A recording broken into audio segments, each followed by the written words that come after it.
Good Monday morning, and welcome to Ice Age TV. Wow, what a beautiful, beautiful Monday morning on the eve of April. The winter has been, the winter's gone, and spring is here for sure. And the dogs, as always, are wound up. Hey, good Monday morning there. Got my stars and stripes on today. Just going to pull this shirt out because it's t-shirt time, but interesting enough, as the week progresses, it's going to kind of get a little chilly again. Come on back. And so there's your good old dogs wound up. They've been I'm amazed these dog stitches didn't all come apart. I mean, I'll be the first to raise my hand. I'm amazed. I haven't been back to the vet paying bills to stitch these guys back up because these guys have never calmed down. I got about 2 days of those guys just being sedated for the most part, but barely even that. But they're just crazy. All right, the kid is gone. The wife is still here, but I got an earlier start this morning, so I got a very busy schedule. So, and the grass is growing like crazy. Let me get in here, and then I'll be right back, everybody. This way, puppies. Who created all this chaos? Oh, my gosh. Who creates all this chaos in my life besides myself? Hey, Tank. What you doing, buddy? There is the greenhouse, which I'm so glad I put that automatic arm for that ventilation on that greenhouse. So glad that Costco still had their display model still showing, and hopefully kind of finish that thing up the right way versus the wrong way. Come on, pups. Yeah, it's the chaos, everybody. The shaved mutts, all the poop. Say, I really tried to make sure that it's going to be warmer out before I shave the dogs, because it really does make a difference to them freezing their ass off the dead of winter, but it's so much work. Come on here, Prince. Let's get everybody in the garage, and let's get you all fed. And here is the Camaro, which the kid just loves. The Camaro, it really is a badass car. That's such a sleeper car. I've talked about it so many times that even for me, it's never realized that that vehicle truly was a vehicle that came out really at the wrong time, because it was competing against the Hellcat in so many ways, because the Hellcat basically got everybody's attention because of being a factory 707 horsepower supercharged affordable car, and the Camaro came out being a badass 60s muscle car. Come on, we'll get in. And in that sense, it just didn't get the attention. And also, it was too much money. And this thing has like 505 horsepower versus, what do you take? You know, if you use the guy that wants to be the baddest ass guy in the neighborhood, are you going to buy the 500 horsepower car or the 700 horsepower car? And once again, the Camaro Z28 was such a limited run on production. It had a very steep price tag on it, and dealers were wanting stupid ADM, adjusted dealer markup. For anyone out there who doesn't know what that is, here are dogs. It's interesting. We're so on the run. Yesterday morning, my daughter literally just showed up out of nowhere. Saturday night, she said, "You want to go to the car show tomorrow?" And I was like, I don't know, maybe. But she's like, "Yeah." And so the Saturday night, we kind of left it at that. And then Sunday morning, she's banging on my camper door. And she's like, "Dad, let's go to the car show." And it's like, "I'm going to drive a manual car today." And I was like, "Okay, that's fine. You can do that." So, but at the last second, we had to get the cars out of the shop.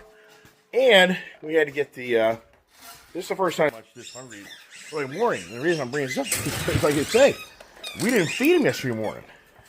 So, yesterday evening, they definitely had more of an appetite. And I think sometimes just missing it up is probably a really good idea in all sincereness. Get you way over here for the Princey boy. But anyway, so the car show thing really kind of played out on that. And then Saturday, the kid was begging me to ride the bikes. I have so much going on in my life where it's just very challenging right now. Very, very challenging. And I'm just not there. I'm just not there on the motorcycle riding. And, even if sometimes I really feel like I could probably just, for the most part, get rid of all my motorcycles, and I'd be good. I really would. Sometimes I just think, I had my fun on motorcycles, had the day, And, you know, if they all go away, it really probably wouldn't make any difference in my life, really. We've had a lot of fun, a lot of video content. So, you know, we shall see. We shall see. Nothing will happen overnight because damn motorcycles and just getting rid of these motorcycles is just a project. I mean, that's what I say, the chaos. For me, I've created my own chaos like never ever seen in my life with all these freaking vehicles. So, wow, right? Wow. But the car show, great time. Really enjoyed meeting up with Joe and Jillian, his wife. What a cool guy. Met him a few years ago, and he disappeared. But he had cancer. He had severe cancer. Great guy. Never met his wife till yesterday. In my videos, you see them walking around, and I didn't even know they were there because I haven't seen the guy in 2 years.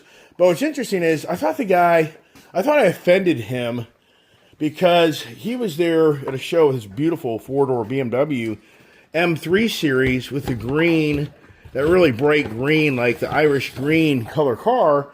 Really cool interior.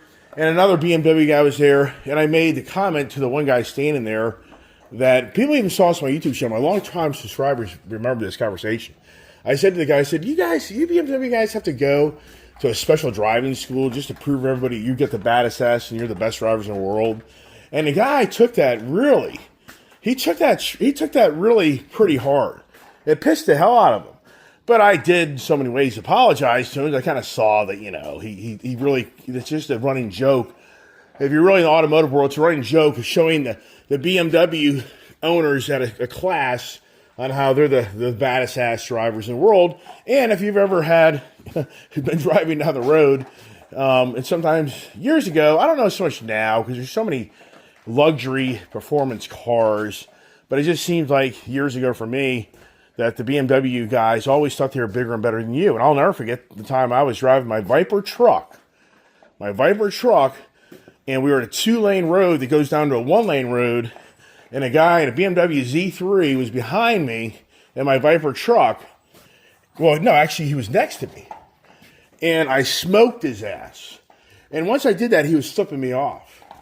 He flipped me off the whole time I got in front of him to go down the road. Then another time, I remember so well, a guy like in probably a 4 Series, or probably back then a 5 Series.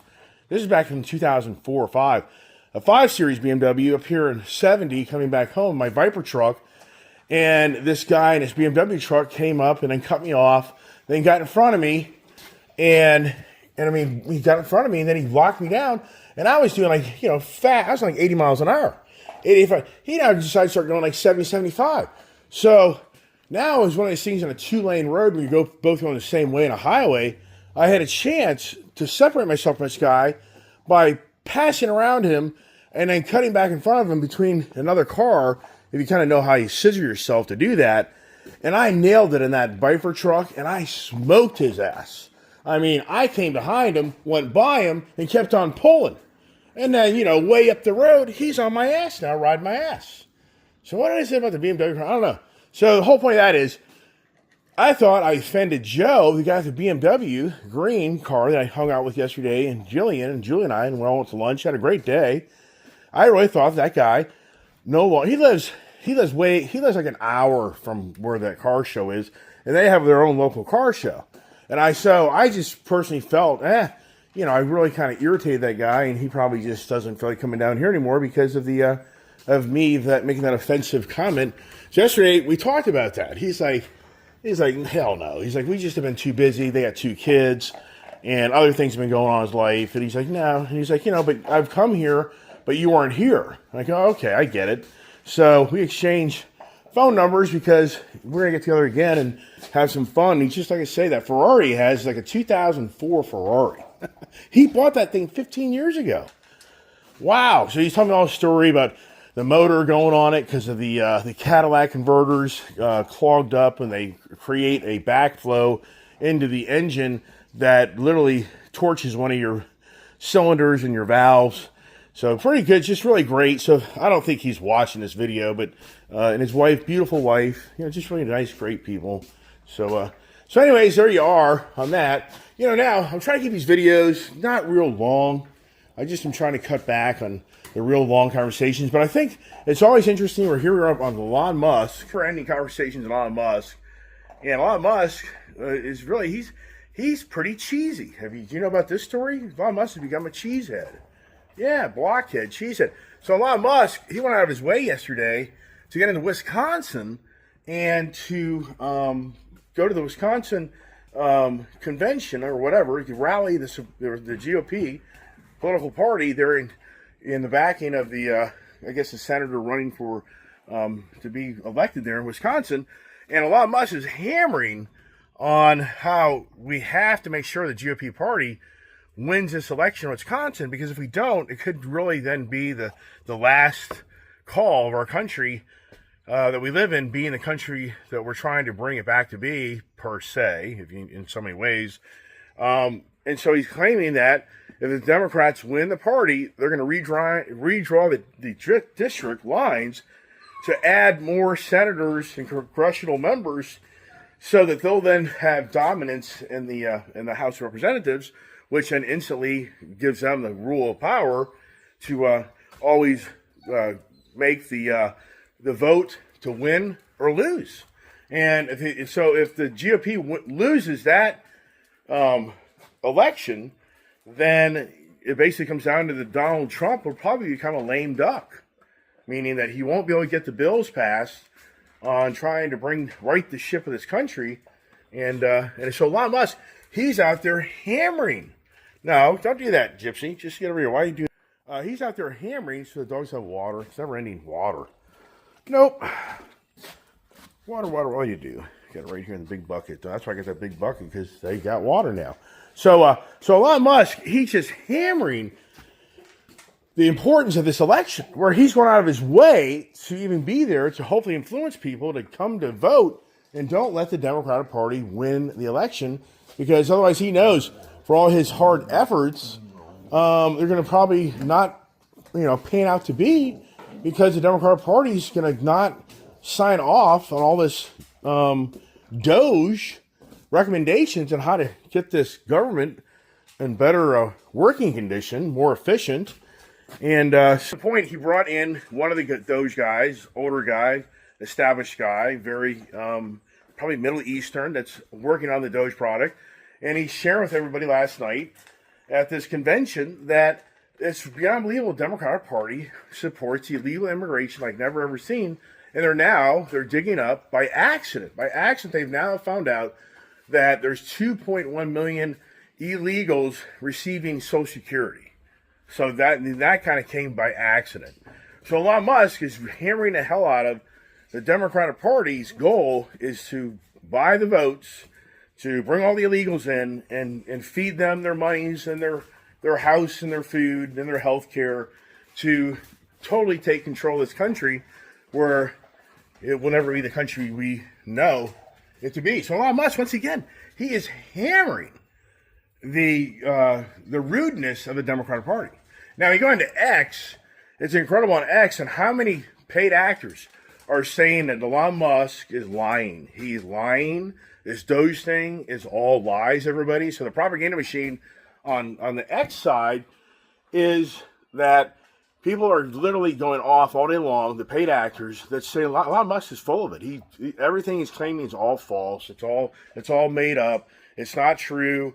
And so you're a fool to believe Elon Musk, and blah, blah, blah, blah, blah, blah. So on the social media side, the propaganda machine is working its ass off to distract you from the reality of how bad the Democratic Party is, by going and attacking Elon Musk and attacking his Tesla stores and trying to ruin him, so that you get more focused on that he's the problem and the Democratic Party is the problem. I mean, it's incredible.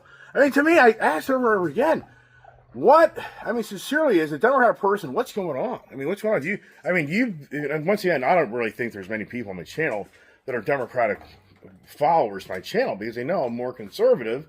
I mean, I do think that Trump is on a fine line to run this country into the ground. I mean, I will say that. I think, I've always have respected Donald Trump for trying to right the ship of this country, but I never have been like the radical Trump guy.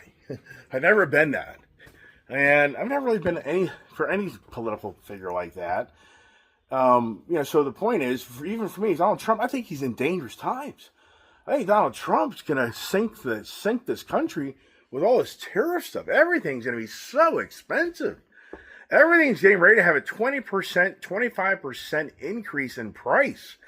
How are you and I going to afford 20% to 25% more money coming out of our pocket to pay for, what comes through our country? And I know, I said it the other day, the goal by Donald Trump is he knows that this country can't compete on making things like overseas. So he has but no choice to make things very expensive that come from overseas so that we can resurrect the manufacturing stateside and create jobs. But everything's going to be very, very expensive to be able to do that. So you just kind of scratch your head. I mean, in the end, did we really win out or did we lose? And once again, is this guy, we are upon such interesting times here, I think, during the next months ahead. With Donald Trump, if he really lives up to his 25% tariff taking effect April 2nd on all these imported cars and imported parts, are the dealers, or should they manufacturers, are they really going to pass on the 25% tariff, or are they going to readjust the pricing of their cars so maybe it's only 10 or 15% tariff? Wow. So once again, but here's the thing is, Elon Musk, he's out there diligently working. He is down. Apparently, he is resigning in May from being in part of the Doge, the government operations, because he has 130 days before he has to be vetted. And I talked about this. It's incredible how I talked about the Empowerment Act. I talked about how he only had an X amount of time to do this. And this is factual. So on my channel, I'm just surprised that so many more people don't listen to my morning conversations because they are, I know, political, but who cares? And that's the whole point. I would love to hear a Democratic person's, why does the Democratic Party think that letting illegals run rampant in our country and abuse the government's tax monies to favor themselves and the lawless cities? I just don't get it. Do you really support that? And you don't have to like Donald Trump. It could be somebody else in office that would right the ship on this just total, the wild, wild west, the lawless country that this country was turning into under Joe Biden administration. So, you really feel good as an individual about supporting a party that supports the corruption like never seen. But then once again, the news you're going to hear is going to twist all this. And I'm sure that the media and the news that you listen to is saying it's way overfabricated. It's not factual. They're hyping it all up, and it isn't as radical as they say it is. And it's not everybody's getting paid by the government. Blah blah blah. So I'm sure that's what you hear. And it's more about control of Donald Trump and Elon Musk and blah blah blah. And then now Trump apparently is saying that maybe they'll rewrite the rules of the presidency term, where you can have a third term. It just doesn't end, does it? It doesn't end. But here's what's really interesting. I talked about this in great length so many times when Elon Musk bought out Twitter.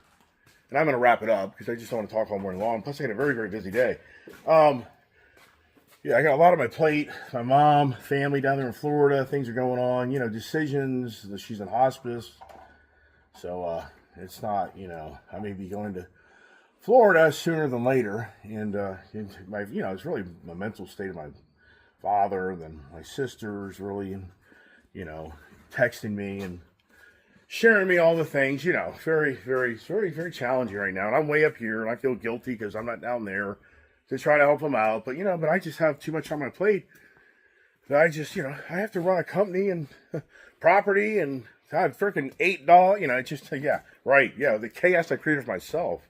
Which is so true. So, and then my good friend Bob Fern, who's recovering from cancer.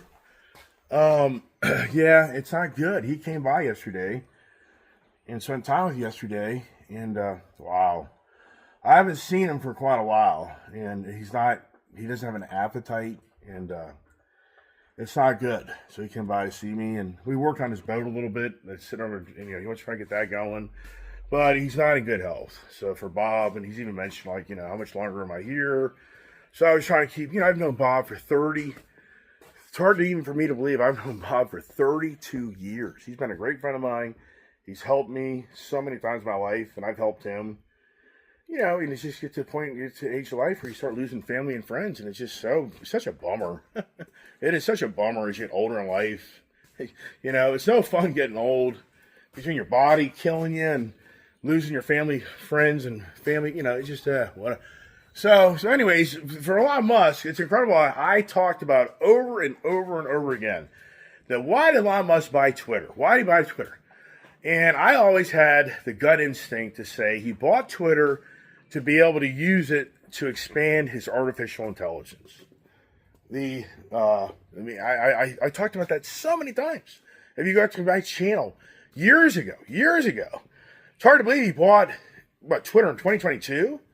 But the reason I'm bringing this up, Elon Musk, xAI, which is his Grok, his Chat GPT, generative pre-trained transformer, which I talked in great length on my channel about all this technology coming to us here very rapidly, very quickly. And sure enough, so xAI has bought out X, which used to be Twitter. Why? Because it can now have proprietary powers to take every conversation, every bit of media content that Elon Musk bought from Twitter to continue to evolve and train his more advanced artificial intelligence. And I talked about this. You know, it's just too bad for me that I couldn't have bought a stock. I mean, step back in 2022 and think 2023, how do I buy $10,000 of shares of one of the stocks? But Twitter wouldn't have been, you know, Twitter and X are not to buy because he paid like $44 billion. He just sold the Twitter or X for $33 billion to X AI. Wow. So for Elon Musk, it's just incredible what this, you know, he's a double-edged sword though. I truly believe in the end, Elon Musk is going to create more havoc than good. And some people would say, no way. I say, I don't know, man. I got a lot of different views and ideas. That's it. I'm done. I'm going to wrap it up with that, kind of keep it a little shorter, lose my voice, need water. I talk a lot, don't I? Jesus, great. All right, everybody. Hey, have a great day. God bless.